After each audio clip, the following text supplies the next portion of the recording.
کہ جہاں 1.5 پارے میں ہم ذرا تھوڑا وقت تنگ لگ رہا تھا، تو 1 پارے میں اتنا تنگ نہیں لگے گا، سمیٹنے کی کوشش کرتے ہوئے اب اپنے وقت میں انشاءاللہ اس درس کو ختم کرنے کی کوشش کریں گے۔ جیسا کہ آج جن صورتوں کی تلاوت کی گئی ہے ان میں سورہ کہف کی 35 آیتوں کی تلاوت ہوئی ہے اور سورہ مریم کی 98 آیتوں کی تلاوت ہوئی ہے اور سورہ طٰہٰ کی 135 آیتوں کی تلاوت۔ اس طرح جملہ آج 268 آیتوں کی تلاوت ہم نے نماز کی حالت میں اللہ کے فضل و کرم سے سنی ہے۔ اب جو صورتیں آج پڑھی گئی ہے ان میں سورہ کہف کا بعض حصہ ہے اور مریم مکمل ہے اور طٰہٰ مکمل ہے، لیکن ہم نے کل یہ وعدہ کیا تھا کہ آج کے ہونے والے درس کو ہم مکمل سورہ کہف ہی پر منحصر رکھیں گے، اس لیے کہ یہ سورت اس کی بڑی فضیلتیں حدیث پاک میں بیان ہوئی ہیں اور اللہ کے رسول نے فرمایا کہ جمعہ کے دن جو شخص سورہ کہف کی تلاوت کرتا ہے اللہ تعالیٰ دوسرے جمعہ تک کے تمام اس کے گناہ صغیرہ کو معاف فرماتے ہیں اور دوسرے جمعہ تک یعنی 1 ہفتے تک وہ اللہ کی حفظ اور امان میں چلا جاتا ہے۔ اتنی فضیلت کی صورت کیا ہے یہ صورت سورہ کہف جو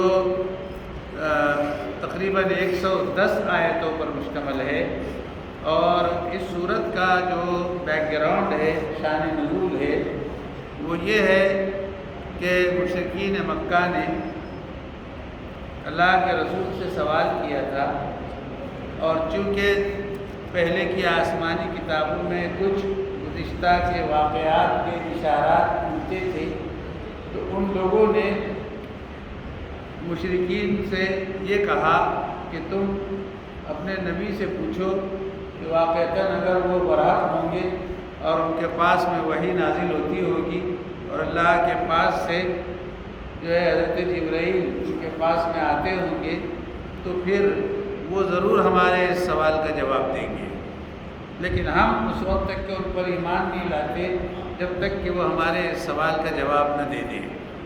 تو انہوں نے کہا کہ ذرا پوچھنا کہ یہ نوجوان کون تھے جو بادشاہ سے چھپ چھپا کر ایک ایسی جگہ پر جا کر انہوں نے پناہ لی تھی اور جنہوں نے اپنے دین کو یا اپنے ایمان کو بچانے کی کوشش کی تھی۔ تو یہ اصحاب کہف کون تھے؟ غار والے کون تھے؟ یہ رقیب کون تھی؟ تو اللہ کے رسول صلی اللہ علیہ وسلم نے فرمایا کہ میں کل بتاؤں گا، اور آپ صلی اللہ علیہ وسلم انشاءاللہ کہنا بھول گئے۔ تو اس صورت میں اللہ رب العزت نے اپنے محبوب کو، رسول کو متنبع کیا ہے کہ جب بھی کسی کام کے کرنے کے سلسلے میں جب تم کچھ کہو تو ساتھ میں کیا کہا کرو؟ انشاءاللہ کہا۔ تو اس کا ذکر آیا ہے، انشاءاللہ ہم جب وہ موقع آئے گا تو بتائیں گے کہ یہ ہے وہ جگہ۔ تو یہ صورت جو سورہ کہف کہلاتی ہے اور اس کے 2 نام مفسرین نے بیان کیے، ایک تو کہف بھی ہے، دوسرے رقیم بھی ہے۔ کہف کہتے ہیں غار کو، کوہ کو، کیوز کو۔ تو یہ نوجوان جو تھے انہوں نے جو بادشاہ اس زمانے میں تھا وہ نہایت ہی ظالم اور بت پرست قسم کا بادشاہ تھا، اور وہ جن کے اندر بھی ذرہ برابر دین اور اس زمانے میں جو بھی دین تھا، کچھ مفسرین نے کہا ہے کہ وہ حضرت عیسیٰ کے دین پہ تھے، لیکن اکثر مفسرین نے یہ لکھا ہے کہ اس وقت حضرت عیسیٰ کا دین بھی نہیں آیا تھا، اس لیے کہ یہ واقعہ اور یہ نوجوان حضرت عیسیٰ علیہ السلام کے مبعوث ہونے سے پہلے کے، تو بہرحال بھلے حضرت عیسیٰ کے زمانے کا نہ رہا ہو، جس زمانے کا بھی رہا ہو، اس لیے کہ ہر دور میں اللہ نے اپنے انبیاء کو اور اپنے نبیوں کو بھیجا ہے تاکہ وہ امت کی رہبری کرے۔ تو اب یہ لوگ یعنی کہف والے، یعنی غار والے اور رقیم، یہ کون لوگ تھے؟ کیا یہ الگ الگ تھے یا دونوں ایک تھے؟ تو مفسرین نے اس سلسلے میں دو رائے دی ہے، دو طرح کے دو باتیں کہی ہیں۔ ایک تو یہ کہ کہف اور رقیم ایک ہی لوگ ہیں، دو نام سے اللہ نے ان کو یاد کیا ہے۔ اور رقیم رقمہ سے، رقمہ کے معنی آتے ہیں لکھنے کے، تو یہ کچھ نوجوان ایسے تھے کہ بادشاہ نے ان کی تلاشی شروع کی، یہ چھپ گئے تھے اور ان کی تلاشی شروع کی اور ان کے نام ایک تختی پہ لکھ دیے گئے کہ ان کو تلاش کیا جائے، تلاش گم شدہ۔ تو یہ رقیم ہو گئے، یعنی مرقوم، جن کے نام لکھے جا چکے تھے۔ تو یہ اور کہف دونوں ایک ہی، ایک رائے یہ ہے۔ اور دوسری رائے مفسرین کی یہ ہے کہ کہف یعنی غار والے یہ وہ ہیں جو یہاں ذکر ہوا ہے کہف، سورہ کہف میں، اور رقیم یہ وہ لوگ ہیں جس کا تذکرہ بخاری میں اور حدیث کی کتابوں میں اللہ کے رسول صلی اللہ علیہ وسلم نے بیان کیا ہے۔ کون؟ کہ یہ لوگ چلے تھے اپنے آپ کو لوگوں سے بچانے کے لیے اور ایمان کے بچانے کے لیے، اور بارش بہت زیادہ ہو رہی تھی، تو یہ تین لوگ تھے۔ رقیم میں کتنے نوجوان تھے؟ تین تھے۔ بارش ہو رہی تھی تو بارش سے بچنے کے لیے یہ ایک غار میں انہوں نے پناہ لی۔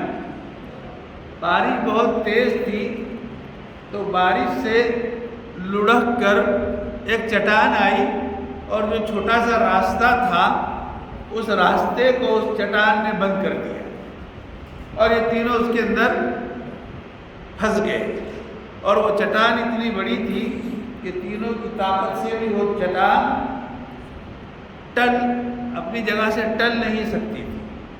تو ان تینوں نے اندر مشورہ کیا کہ اب کوئی صورت نہیں ہے سوائے اس کے کہ اپنے نیک اعمال کا حوالہ دے کر اللہ سے دعا کی جائے۔ تو ان تینوں نے تین طرح کے نیک کام اللہ کے سامنے گنائے۔ ایک نے کہا کہ میں اونٹ اور بکریوں کا مالک تھا، اور ایک ذمہ دار آیا اور ایک ضرورت مند آیا اور اس نے مجھ سے کچھ مانگا، تو میں نے اس کو جو ہے ایک گائے، بکری یا اونٹ جو بھی جانور رہا ہوگا وہ اس کو دے دیا، لیکن اس نے کہا کہ میں آ کے لے کے جاتا ہوں، اور وہ آیا ہی نہیں۔ کئی سال ہو گئے، میں نے اس کے نام کے وہ اونٹ یا اونٹنی اور بکری یا جو بھی اور جانور تھے وہ رکھ چھوڑے اور وہ میرے پاس میں پلتے رہے۔ وہ کئی سال کے بعد میں آیا اور پھر وہ اونٹ یا بکری مانگنے لگا، تو میں نے اس سے کہا کہ یہ جو کچھ تو باڑے میں دیکھ رہا ہے بھرے ہوئے، یہ سب تیرے ہیں۔ دراصل اسی جوڑے سے یہ سب اتنے پیدا ہو گئے، تو یہ تو لے کے چلا جا۔ تو اس شخص نے اللہ سے دعا کہ اے اللہ، اگر یہ کام میں نے تیری رضا اور تیری خوشنودی کے لیے کیا تھا تو تو اس غار کو ہم سے ہٹا دے۔ تو حدیث میں آتا ہے کہ تھوڑی سی کسی لیکن وہ نکل نہیں سکتے تھے۔ تو دوسرے نے ایک اور نیک کام کا حوالہ دیا، کہا کہ اے اللہ، میرے ماں باپ بوڑھے تھے اور کھانے کے لیے کچھ نہیں تھا. میں بکریاں چرانے کے لیے دور چلا گیا, مجھ کو دیر ہو گئی تو وہ میرے انتظار میں سو گئے اور دودھ پینے کے لیے بھی ان کو گھر میں میسر نہیں تھا. اور میرے بچے وہ بھی بھوک سے بلبلا رہے تھے. میں نے دودھ نچوڑا اور میں اپنے والدین کے جاگنے کا انتظار کرتا رہا, لیکن میں نے سوچا کہ ان کو جگانا مناسب نہیں ہے اور میرے بچے بلکتے رہے اور میرے پیروں میں آتے رہے اور دودھ طلب کرتے رہے, کھانے کے لیے مانگتے رہے, لیکن میں نے اپنے بچوں کو وہ دودھ نہیں دیا. اور میں نے اپنے والدین کے اٹھنے کا انتظار کیا تاکہ وہ اٹھ جائیں. تو جب وہ اٹھ گئے تو میں نے وہ دودھ ان کو دیا اور اپنے بچوں کو محروم رکھا. اے اللہ, اگر یہ کام میں نے تیری رضا اور خوشنودی کے لیے کیا تھا تو تو اس غار کو ہٹا دے. تو حدیث میں آتا ہے کہ وہ تھوڑی سی ہٹی. ہاں جی, تو یہ تھوڑی سی ہٹی لیکن وہ نکل نہیں سکتے تھے.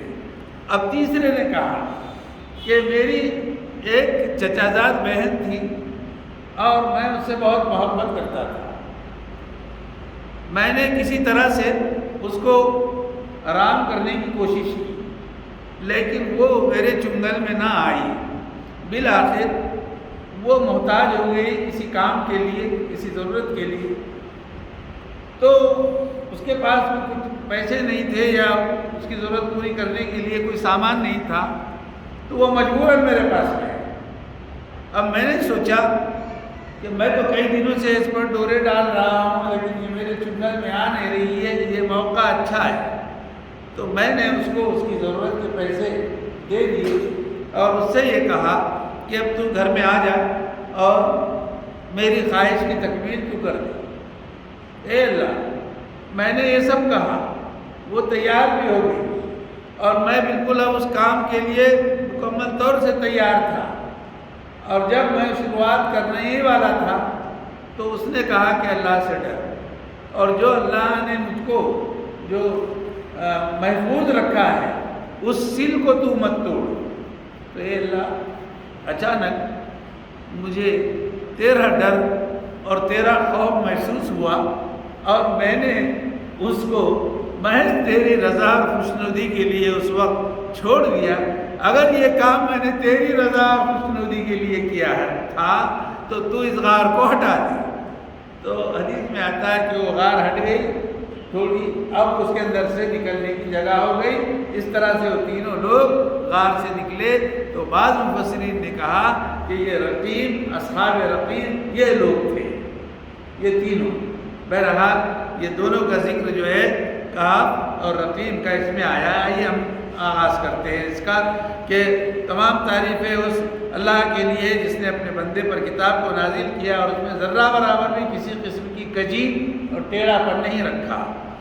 وہ بہت سیدھی ہے تاکہ وہ لینذر بأسا شدیدا من لدنہ, وہ اللہ کے عذاب سے اور اس کی طاقت سے لوگوں کو جو ہے ڈراتے رہے اپنی طرف سے اور مومنین کو خوشخبری سناتے رہے.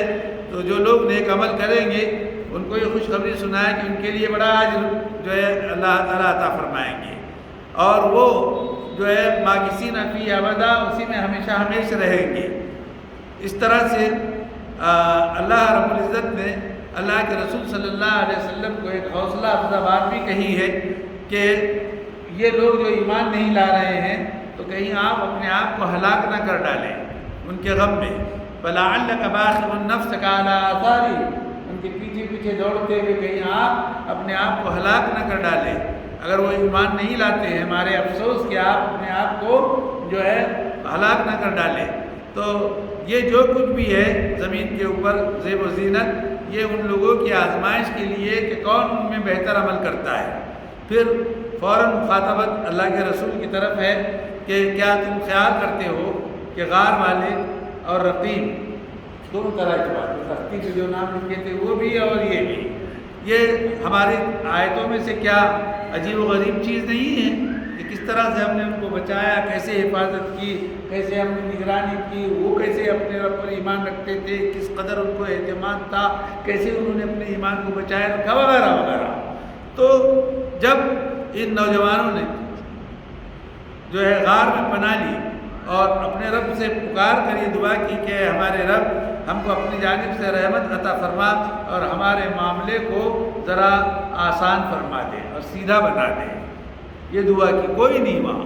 تو مفسرین نے لکھا ہے کہ یہ لوگ جب وہاں چلے گئے تو ایک شخص کو بھید بدل کر شہر میں بھیجتے تھے تاکہ احوال جاننے کے لیے، اور شہر میں پورا چرچا تھا کہ یہ لوگ کہاں چلے گئے کہاں چلے گئے۔ بالآخر وہ احوال معلوم کر کے آتا تھا، تو اچانک یہ جب واپس آ گیا تو اللہ تعالیٰ نے ان کے اوپر نیند طاری کر دی۔ تو ابھی آگے بیان آئے گا کہ وہ کتنے سال اس غار میں سوئے رہے۔ تو فضربنا علی آذانہم فی الکہف سنین، کئی چند سالوں تک ہم نے جو ہے ان کو سلا دیا۔ ثم بعثناہم، پھر ہم نے ان کو جگایا تاکہ یہ جانیں کہ ای الحزبین احصیٰ لما لبثوا امدا، کہ کتنا جو ہے ٹھہرے ہیں، کتنی مدت انہوں نے یہاں گزاری ہے۔ ہم آپ کے اوپر اے نبی حق کے ساتھ میں جو ہے پورا واقعہ بیان کرتے ہیں کہ یہ چند نوجوان تھے جو اپنے رب پر ایمان لائے، اور ہم نے ان کو ہدایت کے اعتبار سے خوب ان کے اندر اضافہ کیا، ان کے دلوں کو مضبوط بنایا۔ جب وہ اٹھ کھڑے ہوئے اور انہوں نے یہ اپنے رب سے پکارا جو آسمانوں کا بھی رب ہے اور زمینوں کا بھی رب ہے، اور کہا کہ ہم ایک معبود کے علاوہ کسی اور کو ہرگز نہیں پکاریں گے۔ یہ دیکھو، بعض لوگوں نے کہا کہ یہ بادشاہ کے سامنے کہا، اور اس بادشاہ کا نام بھی کچھ لوگوں نے لکھا کہ دقیانوس نام تھا، شاید یہی لفظ، کیا یہ دقیانوسی فکر رکھتے ہو، یعنی پرانے دور کی، تو اس کا نام جو ہے دقیانوس تھا، کچھ لوگوں نے لکھا ہے۔ تو اس کے سامنے کہا کہ تم جو بت پرستی کی دعوت دے رہے ہو، ہم اس کو قبول کرنے والے نہیں ہیں۔ اگر ایسا کریں گے تو یہ بڑی کم عقلی کی بات ہوگی اور بیوقوفی کی بات ہوگی۔ یہ ہماری قوم ہے، انہوں نے جو ہے اللہ کے علاوہ کئی معبود بنا لیے، یہ کیوں نہیں یہ کوئی کھلی ہوئی دلیل لے آتے ہیں، اور اس سے بڑا ظالم کون ہوگا جو اللہ پر جھوٹ گڑھ لے۔ تو جب وَإِذِ اعْتَزَلْتُمُوهُمْ وَمَا يَعْبُدُونَ إِلَّا اللَّهَ، تو انہوں نے کیا کیا کہ پناہ لے لی، کہاں؟ غار میں، اور اللہ نے اپنی رحمت ان کے لیے بچھا دی، وسیع کر دی، اور سارے معاملے کو ان کے لیے سہل اور آرام دہ بنا دیا، بلکہ سہل بنا دیا۔ تو غار بھی ایسی تھی کہ آپ دیکھیں گے کہ جب سورج طلوع ہوتا تھا تو تزاوروا عن کہفہم ذات الیمین، تو غار کے رائٹ سائڈ سے وہ کتراتے ہوئے چلا جاتا تھا، یعنی مطلب یہ کہ سورج کی گرمی بھی ان کو میسر آتی تھی ایک طرف سے۔ وَإِذَا غَرَبَتْ، اور جب سورج غروب ہوتا تھا تو سورج ان کے بائیں جانب لیفٹ سائڈ کے وہ جو ہے کتراتا ہوا چلا جاتا تھا، یعنی ڈوبتا تھا۔ تو گیا 2 ٹائم ان کو روشنی بھی ملتی تھی اور جو ہے سورج کی گرمی بھی میسر آتی تھی، وہ ایک کشادہ جگہ میں تھی۔ یہ اللہ کی نشانیاں ہیں، اللہ جس کو ہدایت دیتے ہیں وہی ہدایت پاتا ہے، جس کو گمراہ کرتے ہیں تو پھر تم کسی کو جو ہے ہدایت پہ لانے والا نہیں پاؤ گے۔ تم سمجھتے ہو کہ وہ سب زندہ تھے، یا وہ سب سو رہے تھے، یا وہ جاگ رہے تھے؟ تم تصور کرتے ہو کہ کیا وہ سب جاگ رہے تھے؟ جی نہیں، وہ سب سو رہے تھے، اور ہم ان کو نیند کی حالت میں داہنی جانب اور بائیں جانب الٹ پلٹ کر رہے تھے، یعنی وہ کروٹیں لے رہے تھے، اس لیے کہ اگر ایک ہی جگہ پہ رہتے تو زمین کھال کو کھا جاتی، بلکہ ان کے اندر حرکت بھی تھی اور الٹ پلٹ ہوتے تھے، اس لیے زمین نے ان کو ذرہ برابر بھی کوئی نقصان نہیں پہنچایا۔ اور ان کا کتا دونوں سامنے کے ہاتھ پھیلا کر چٹان کے سامنے جو ہے لیٹا ہوا تھا۔ اگر تم اس چٹان پہ جھانکو گے، دیکھو گے تو مارے ڈر کے پو ہو جاؤ گے، یہاں کی زبان بول رہا ہوں، پو ہو جانا، جی یعنی بھاگ جاؤ گے اور تمہارے دل میں خوف پیدا ہو گیا اس چٹان کو دیکھ کر، یعنی اس غار کو۔ اسی طرح ہم نے جو ہے لوگوں کے درمیان میں آپس میں لوگوں کو جو ہے ابھارا یا جو ہے بھیجا، تو وہ آپس میں پوچھنے لگے تو کون، پھر جب ہم نے ان کو اٹھایا نیند سے بیدار کیا، کس کو؟ غار والوں کو، تو ان میں سے کوئی کہنے والے نے پوچھا کہ کتنا ٹھہرے غار میں، کتنا وقت گزرا جب جاگے تو کسی نے کہا ان میں سے لبثنا یومن و بعض یوم، شاید ایک دن یا ایک دن کا کچھ حصہ ہم سوتے رہے۔ ہاں، تو پھر انہوں نے کہا کہ بھائی آپ کا وہ اٹکل پچو مار رہے، ہاں، اور جو ہے اندازے کے ٹامک ٹوئیاں سے کام لے رہے ہیں، تو انہوں نے کہا کہ تمہارا رب زیادہ جانتا ہے کہ تم کتنا اس غار میں عرصہ بتا چکے ہو۔ فَبَعَثُوا أَحَدَكُمْ بِوَرِقِكُمْ هَٰذِهِ إِلَى الْمَدِينَةِ، یہ لو یہ نوٹ، ہاں، یہ سکہ، اور یہ سکہ لے کے ذرا شہر کی طرف جاؤ اور جا کے دیکھو کہ وہاں کھانے کی کون سی اچھی چیز ہے اور کچھ کھانا لے آؤ، لیکن سنو وَلْيَتَلَطَّفْ، جانا تو دکان والے سے بہت ہی نرم لہجے میں بات کرنا، وَلَا يُشْعِرَنَّ بِكُمْ أَحَدًا، اور تم کو کوئی بھی سمجھ نہ پائے کہ تم کون ہو، یعنی ایسا تاثر دینا۔ اگر ان کے اوپر تم ظاہر ہو گئے، اوپن ہو گئے کہ تم وہ ہو، تو وہ تم کو سنگسار کر دیں گے یا اپنے دین کی طرف تم کو زبردستی کر کے لوٹا دیں گے اور تم کبھی بھی کامیاب نہیں ہو سکتے۔ تو یہ اندر غار والے تو سمجھ رہے تھے کہ وہی ہیں جن سے پیچھا چھڑا کے ہم آئے تھے، ان کو پتہ ہی نہیں نا ابھی تک۔ جی، اس کے بعد میں پھر قیامت کے بارے میں کہا کہ اس میں کوئی شک نہیں ہے، اور تو وہ یہ لوگ آپس میں جو چیوے گویا کرنے لگے کہ وہ غار والے کتنے تھے، کسی نے کہا کہ وہ 3 تھے اور چوتھا ان کا کتا تھا، کوئی کہتا تھا کہ وہ 5 تھے، وہ 5 تھے اور چھٹا ان کا کتا تھا۔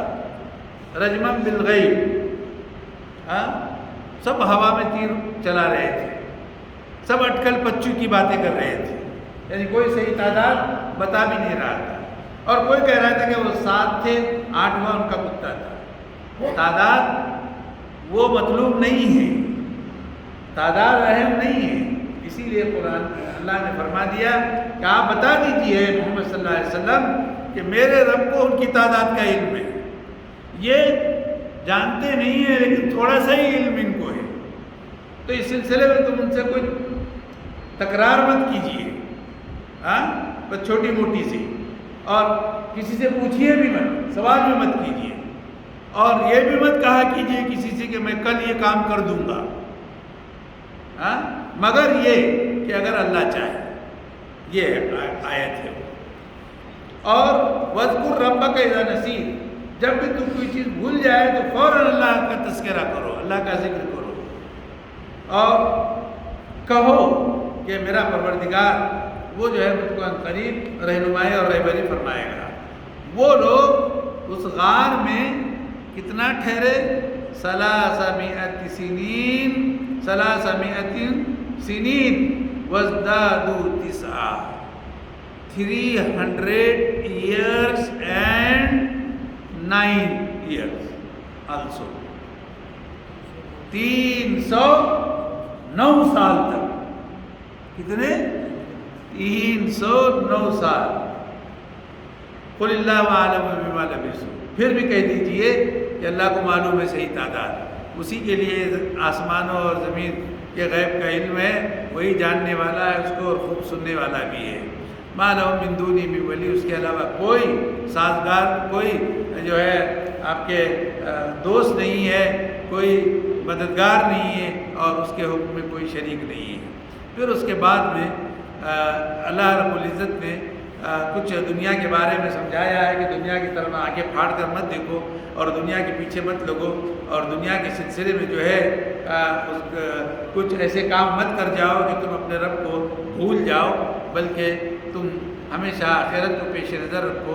اس کے بعد میں پھر یہ کہا گیا کہ جو لوگ نیک عمل کرتے ہیں اور ایمان لاتے ہیں اللہ تعالیٰ ان کے اجر کو ضائع نہیں فرماتے، ان کے لیے ہمیشہ ہمیش رہنے والی جنت ہوگی جس کے نیچے سے نہریں جو ہے بہہ رہی ہوں گی، اور انہیں جنت میں سونے کے کنگن پہنائے جائیں گے اور لباس ان کا جو ہے خوب باریک جو ہے ریشم کا اور جو ہے استبرق اور اس کے اندر جو ہے استر کہیے بہت زیادہ موٹے اور غلیظ باریک کپڑوں کا بھی ہوگا، اور وہ ٹیک لگائے ہوئے ہوں گے اپنے تختوں پر، کیا ہی خوب ان کو اجر و ثواب ملے گا۔ پھر اس کے بعد میں اب ایک مثال پیش کی گئی ہے دو شخصوں کی کہ دو آدمی ہیں، تو جعلنا لأحدہما جنتین من اعناب، کہ ان دونوں میں سے ایک کو ہم نے دو باغ دیے کائے کے انگور کے، اور باغ کو جو ہے ہم نے گھیر دیا کائے سے کھجوروں کے ذریعے سے، کھجور کے بھی باغ تھے، اور ان دونوں باغ کے درمیان میں سے پانی کی کیاری بہہ رہی تھی، تو بہت خوشنما لگتا ہے کھیت میں تمام چیزیں اگر ہو تو۔ کلتا الجنتین، دونوں بھی کھیتی، دونوں بھی باغ، دونوں نے پھل دیے اور پھل بھی خوب دیے، ذرا بھی کچھ کمی اس کے اندر آنے نہیں دی، اور ان دونوں کے درمیان میں سے ہم نے نہر بھی جاری کر دی، خوب پھل تھے۔ تو ان میں سے ایک نے، وہ دو آدمی کی تھے نا دو باغ، تو ان میں سے ایک نے اپنے ساتھ والے سے کہا، اور وہ اس سے گفتگو کر رہا تھا اور کہہ رہا تھا، کیا کہہ رہا تھا سنیے، یہ بہت کام کی چیز ہے، کہ وہ یہ کہہ رہا تھا انا اکثر منک مالا واعز نفرا، میں تیرے مقابلے میں مال کے اعتبار سے بھی بڑا ہوں اور اولاد اور افراد کے اعتبار سے بھی تجھ سے زیادہ میں عزت رکھتا ہوں، اس لیے کہ عربوں کے نزدیک کثرت، اولاد کی کثرت وہ اعزاز کی بات ہوا کرتی تھی، تو مال میں بھی تیرے سے بڑا ہوا اور آل اولاد میں بھی تجھ سے بڑا ہوا۔ تو جب وہ اپنے باغ میں داخل ہوا اور وہ اپنے آپ پر ظلم کر رہا تھا اور کہہ رہا تھا کیا باغ ہے، کیا لہلہا رہا ہے، کتنے پھل ہیں، اور مجھے نہیں لگتا کہ یہ اب کبھی ختم ہوگا، اور مجھے یہ بھی میں تسلیم نہیں کرتا کہ قیامت نام کی کوئی چیز ہے۔ دیکھو آدمی کو ذرا مل گیا تو مستی میں آ جاتا ہے نا، ذرا ضرورت ملی، ذرا کچھ ملا تو بالکل بھول جاتا جی۔ وَلَئِن رُدِدتُّ إِلَىٰ رَبِّي، اور اگر مان لو کہ قیامت آ بھی گئی تو مجھے اتنا یقین ہے کہ اگر میں اپنے رب کی طرف لوٹا بھی دیا جاؤں تو وہاں بھی مجھ کو اس سے بہتر ملے گا۔ ارے وارے ڈیٹ پڑا، ڈیٹ ہے نا، ہاں۔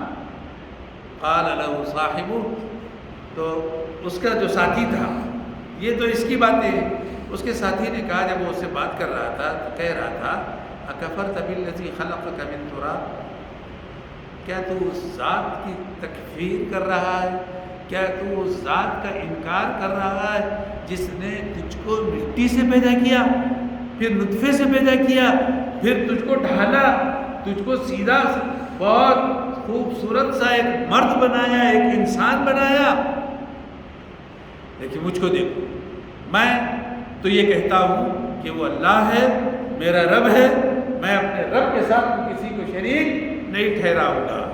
اور کیوں نہیں، جب تو اپنے باغ میں گیا تھا تو یہ کہتا دیکھ کے کہ ماشاء اللہ، کیا چاہا اللہ نے، ویسی ہی ہرا بھرا ہے اور پھلوں سے لدا ہے کہ ماشاء اللہ، کیوں نہیں کہا، یہ تھک نہیں آئی تھی کہ تجھ کو، یعنی اللہ کی طرف کیوں نہیں منسوب کیا جی۔ لا قوت الا باللہ، اللہ کے علاوہ کوئی طاقت نہیں ہے اس طرح کی چیزیں دینے کی، کوئی قدرت نہیں رکھتا، اور تم اگر مجھ کو دیکھ رہے ہو کہ میں تمہارے مقابلے میں مال کے اعتبار سے بھی اور بچوں کے اعتبار سے بھی کم ہے تو نو پرابلم، کوئی مسئلہ نہیں ہے، ہاں، یہ اللہ کے فیصلے کو میں تسلیم کرتا ہوں۔ فعسى ربی، مجھے امید ہے کہ میرا رب اس سے بہتر اور تیرے باغ سے بہتر مجھ کو دے گا، اور وَيُرْسِلَ عَلَيَّ حُسْبَانًا، اور تیرے باغ پر جھاڑو پھیر دے گا آسمان سے، یعنی ایسی ہوا آئے گی یا ایسا طوفان آ جائے گا کہ سب اس کو تہس نہس کر دے گا اور وہ چٹیل میدان ہو جائے گا، یا جو پانی آ رہا ہے وہ پانی زمین کے بہت اندر چلا جائے گا اور تو اس کو حاصل کرنے کی سکت نہیں رکھ پائے گا، تو فوراً اس کے پورے پھل کے اوپر جو ہے گھیراؤ ہو گیا ہوا کا، طوفان کا، تو وہ کیا ہو گیا؟ پاس بہا یقلب کفیہ، اب وہ اپنے ہاتھوں کو پلٹنے لگا اور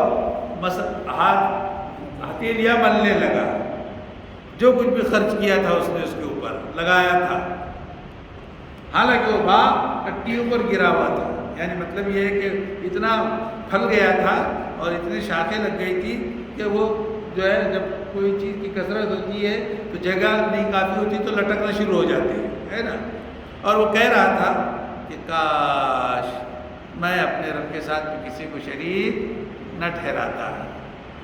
اب یہاں پر کوئی بھی جماعت نہیں تھی اللہ کے علاوہ کہ اس کی کوئی مدد کرتی۔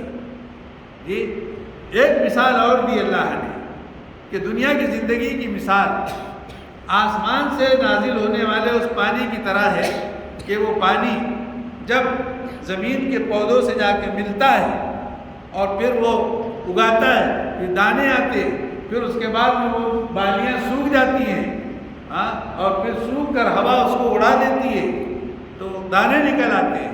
بس یہی حال دنیا کا ہے کہ دیکھنے میں بہت ہری بھری لگتی ہے لیکن کچھ دنوں کے بعد اس دانے کے بالیوں کی طرح سوکھ جاتی ہے اور ہوا اس کو اڑا کر لے چلی جاتی ہے، تو دنیا بھی ایسی ہی ختم ہو جاتی ہے۔ سمجھ میں آ رہی بات؟ تو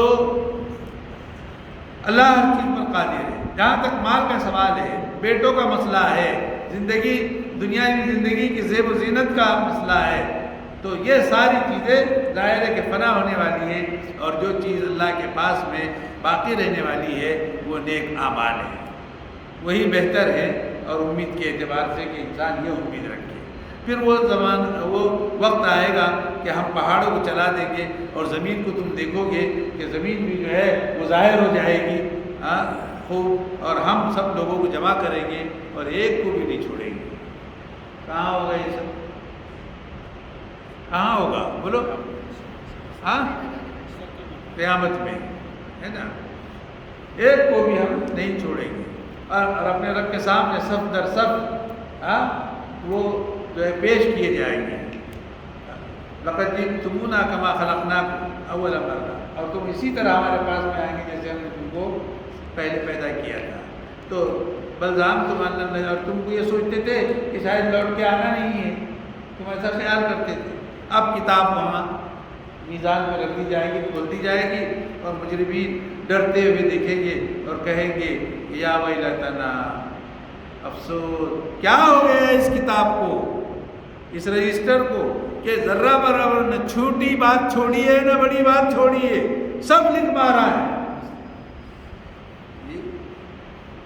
اور وہ اپنے سامنے پائیں گے موجود جو کچھ بھی انہوں نے کیا ہے، حاضر ملے گا انہیں۔ تمہارا رب کسی پر بھی ظلم نہیں کرتا۔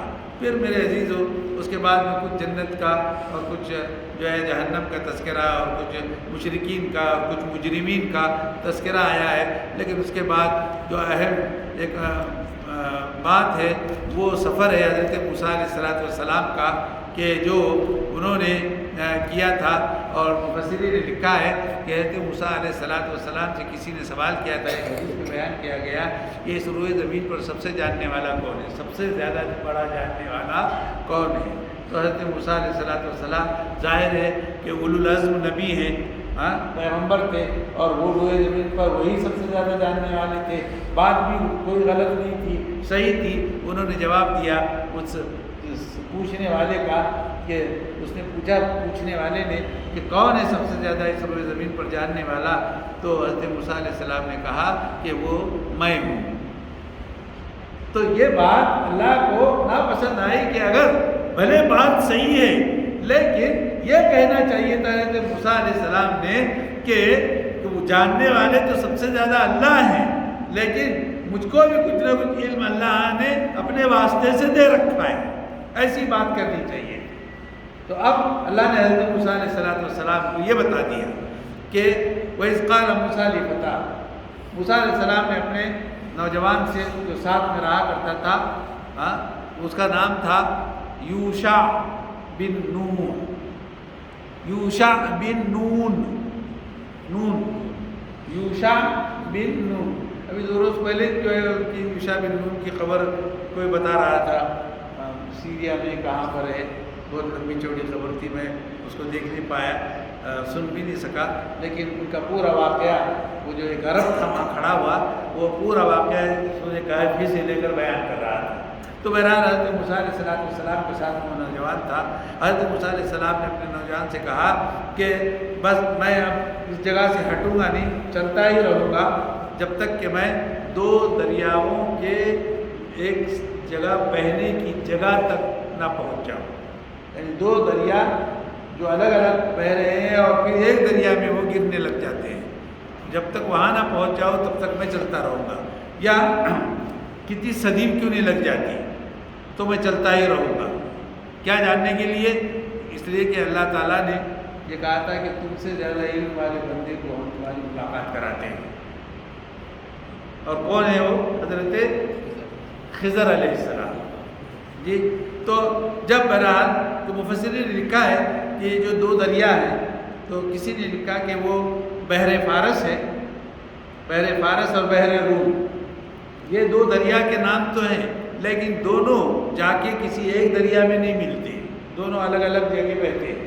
اس لیے اس کا امکان کم ہے، اس لیے کہ قرآن نے کہا مجمع البحرین، آ کر مل جاتے ہیں.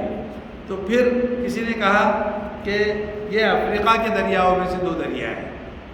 جی اور کسی نے کہا کہ، اور یہ بات ذرا قرین قیاس ہے، اس لیے کہ یہ دریا بھی عرب ملکوں میں بہتے ہیں. ایک ہے دجلہ اور دوسرے ہے دریائے فرات جو عراق میں بہتا ہے. تو دجلہ اور فرات یہ دونوں بہہ کر آتے ہیں اور خلیج فارس کے دریا میں گرنے لگتے ہیں. تو بہت ممکن ہے کہ اس سے مراد مجموع البحرین سے یہ ہو. بہرحال تو یہ واقعہ ہے کہ تو اللہ تعالیٰ نے ان سے کہا کہ جب تم چلتے رہنا، اور فلما بلغا مجمع بینہما، وہاں مجمع البحرین کے پاس میں پہنچے تو اللہ نے ان سے یہ بھی کہا تھا کہ تم اپنے ساتھ میں ایک تلی ہوئی مچھلی لے لینا، اور یہ دیکھنا کہ جب مچھلی جو ہے چلی جائے، غائب ہو جائے، تو سمجھنا کہ وہیں پر ہمارا بندہ آئے گا، اور اس وقت تک کہ تم چلتے رہنا، سفر کرتے رہنا. تو وہ چلتے رہے اور ایک جگہ پر انہوں نے اپنی مچھلی دونوں نے بھول دی. کون کون؟ حضرت موسیٰ اور بولو کون؟ یوشع بن نون. تو وہاں مچھلی بھول گئے، تو وہ مچھلی نے اپنا راستہ سمندر میں سرنگ کے مانند بنا لیا. یعنی پانی کے اندر گئی تو پانی ملا نہیں، بلکہ اس کے اندر کیا ہو گیا؟ سرنگ بن گئی اتنی ہی جگہ کی. جب انہوں نے پار کی وہ جگہ تو حضرت موسیٰ نے اپنے اس نوجوان سے کہا کہ لاؤ بھائی بریک فاسٹ یا لنچ کر لیں گے، غدا کہتے ہیں لنچ کو، جا لے آؤ ہمارا صبح کا کھانا، بہت تھکن ہو گئی ہے اور بہت تھک گئے. تو اب جا کے کھانا تلاش کر رہے تھے نوجوان کو یوشع بن نون. تو یوشع بن نون نے کہا کہ آپ کا کیا خیال ہے؟ وہ ایک چٹان کے پاس میں اپن بیٹھے تھے نا، تو میں وہیں پر جو ہے مچھلی کو بھول گیا، اور مجھ کو شیطان نے بلا دیا کہ اس کا ذکر کرو، اور اس نے جو ہے راستہ سمندر میں عجیب قسم کا بنا لیا. قال ذلک ما کنا نبغی. تو اللہ یعنی حضرت موسیٰ علیہ السلام نے فرمایا کہ ہم یہی چاہتے تھے.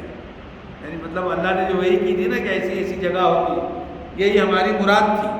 فرتدا علی آثارہما، تو یہ پھر پیچھے پلٹ کے چلے گئے، آگے تھے. اور وہی واقعہ بیان کرتے ہوئے چلتے بنے. تو فوجدا عبدا من عبادنا، وہاں پایا ان دونوں نے ایک ہمارے بندے کو، ہم نے اس کو رحمت بھی دے رکھی تھی اپنے پاس سے، اور اپنے پاس سے خوب علم سکھایا تھا. تو حضرت موسیٰ علیہ السلام کو بھی سبق گویا اللہ تعالیٰ سکھانا چاہ رہے تھے کہ اپنی طرف منسوب کر کے نہ کہے کہ میں سب سے زیادہ جانتا ہوں. اس کے لیے یہ واقعہ رونما ہوا.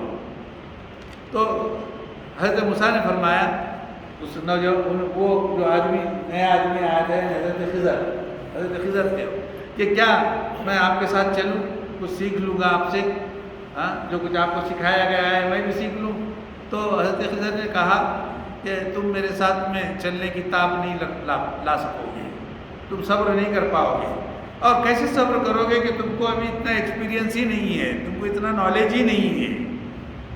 تو حضرت موسیٰ نے فرمایا کہ نہیں، انشاءاللہ آپ مجھ کو پائیں گے کہ میں صبر کرنے والا رہوں گا، اور میں کوئی بھی بات کی آپ کی کیا نہیں کروں گا، نافرمانی نہیں کروں گا۔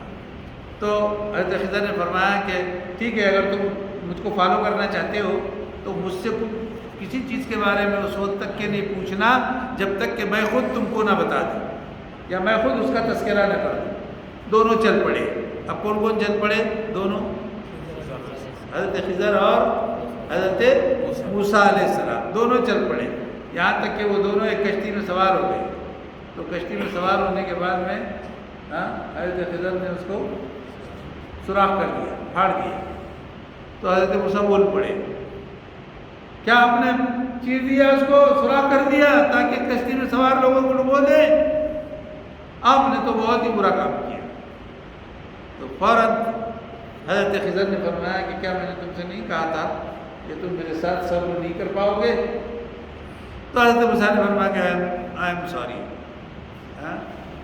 عفواً، میری بات کا آپ کچھ وہ مت لیجیے، میں بھول گیا تھا، اور میری جانب سے آپ کو جو تکلیف ہوئی ہے ذرا آپ اس کو درگزر کر دیجیے۔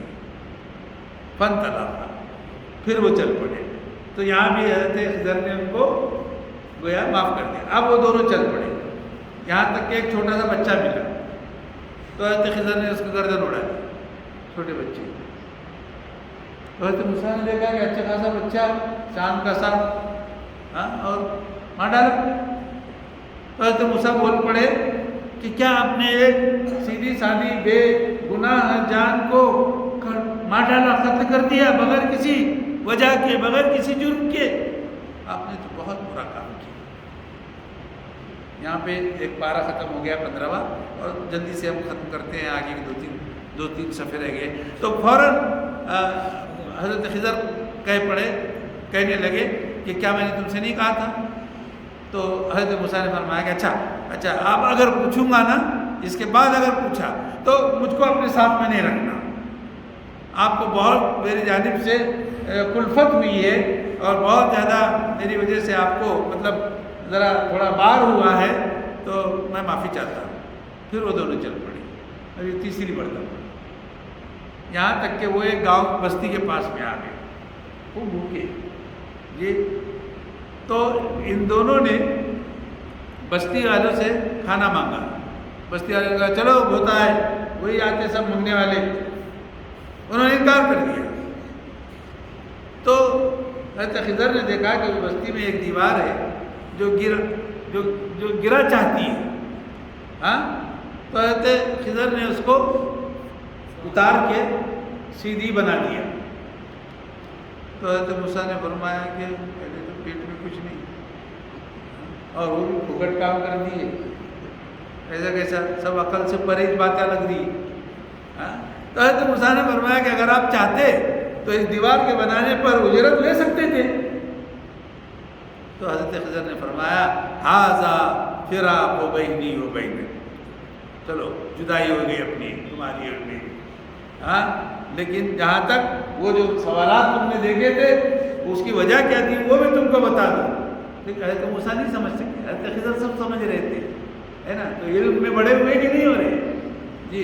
تو جہاں تک کشتی کا سوال تھا، وہ ایک غریب لوگوں کی کشتی تھی، وہ سمندر میں کام کرتے تھے اجرت پر اور اپنا گھر بار چلاتے تھے، لیکن ان کے پیچھے ایک بادشاہ تھا، وہ کمبخت اتنا ظالم تھا کہ ہر نئی کشتی کو ہتھیا لیتا تھا زبردستی کے۔ تو میں نے اس کو عیبدار بنا دیا تاکہ وہ اس نئی کشتی کو نہ لے سکے جی، اس لیے کیا تھا۔ سمجھ میں آیا کیا؟ سمجھ میں آیا؟ یہ بھی کہا ہوگا حضرت خضر نے۔ اور جہاں تک بچے کا تعلق ہے تو بچے کے دونوں یعنی والدین، ماں اور باپ دونوں بھی مومن تھے۔ تو فخشینا یورثہما، تو اس بچے سے یہ ڈر لگا کہ یہ کہیں اپنے والدین کو کفر کی طرف نہ لے آئے، اس لیے کہ آگے چل کے ذرا تھوڑا آؤٹ آف لائن نکلنے والا تھا شاید، تو وہ ان کو مجبور کر دیتا تھا۔ اس لیے اس بچے کو کیا کیا میں نے، یہ دو کام ہو گئے۔ اور جہاں تک دیوار کا تعلق ہے، وہ دیوار 2 یتیم بچوں کی تھی شہر میں، وہ جو دیوار تھی وہ 2 یتیم بچوں کی تھی، اور اس کے نیچے خزانہ تھا چھپا ہوا، اور ان دونوں بچوں کے والدین بڑے نیک تھے، انہوں نے اپنے بچوں کے لیے چھپا رکھا تھا، تو یہ اگر گر جاتی تو خزانہ دکھ کے آتا تھا۔ تو تمہارے رب نے یہ چاہا کہ یہ دونوں بچے سن بلوغ کو پہنچ جائیں، اور پہنچنے کے بعد وہ اپنا خزانہ نکالے۔ یہ سب تمہارے رب کی طرف سے، میں نے اپنی طرف سے کچھ بھی کام نہیں کیا، یعنی یہ جو تینوں بھی کام انجام دیا ہے سب میرے رب کے حکم کی وجہ سے کیا ہے، تو میرا اس میں کوئی دوش نہیں ہے۔ تو حضرت موسیٰ علیہ السلام کو ساری چیزیں یہ سمجھ میں آ گئی، یہ ہے وہ ان باتوں کی تفسیر اور وضاحت جس کے اوپر تم قابو نہیں پا سکے۔ بہرحال یہ پورا واقعہ ہے، اور ہم صرف آخری آیت پر آتے ہیں، اس لیے کہ تقریباً نفس واقعہ یعنی اس کا اہم حصہ آ گیا ہے۔ اور آخری جو آیت ہے کہ اللہ کے رسول صلی اللہ علیہ وسلم سے اللہ نے ارشاد فرمایا کہ آپ بتا دیجئے کہ اگر سمندر پوری کی پوری روشنائی ہو جائے میرے رب کے کلمات کو لکھنے کے لیے، تو سمندر کی روشنائی ختم ہو جائے گی اس سے پہلے کہ، لیکن میرے رب کے کلمات ختم نہیں ہوں گے، اور اس طرح اور بھی تم روشنائی سمندر کے لیے آؤ تو بھی میرے رب کی باتوں کو مکمل تم لکھ نہیں پاؤ گے۔ اور آپ فرما دیجئے کہ میں تمہیں طرح ایک انسان ہوں، کھاتا ہوں، پیتا ہوں، بازاروں میں جاتا ہوں، چلتا ہوں، مجھ کو بھی بیماری لاحق ہوتی ہے، بخار آتا ہے، تو میں بحیثیت انسان تمہاری طرح ہوں، بس یہ ہے کہ اللہ نے کرم کیا کہ مجھ پر وہی بھیجی ہے۔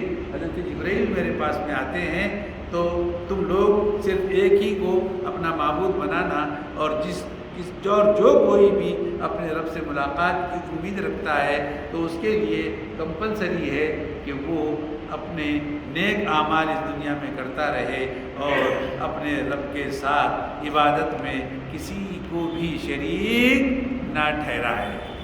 اللہ تعالیٰ ہم تمام کو خالصتاً للہ عبادتیں کرنے کی توفیق عطا فرمائے، قرآن کو پڑھنے، سمجھنے، عمل کرنے کی توفیق بخشے۔